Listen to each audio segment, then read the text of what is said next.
बतिया की डम डम तनी हम एक बार चाहब कि खाली जितना लोग छते पर बैठल बाकी लोग ना तनी अपन पावर दिखावो जा भैया ऐसन ताली बजाइया जा कि हने के लोग के पता लग जाए कि हने पावर बा तनी पूरा एकदम झूम के ताली बजावे के बा कि डम डम डमरू बजावे हमारी जोगिया डमरू बजावे हमारी जोगिया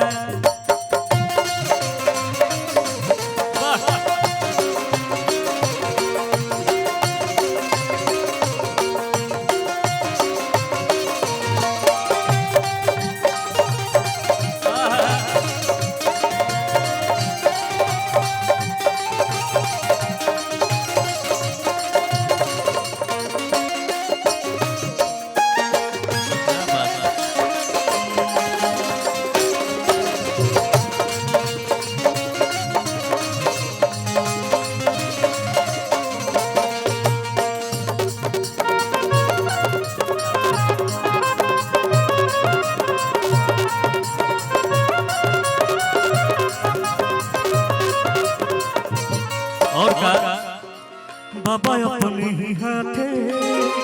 रोज भाषण सुर बनावे बनावे बनावे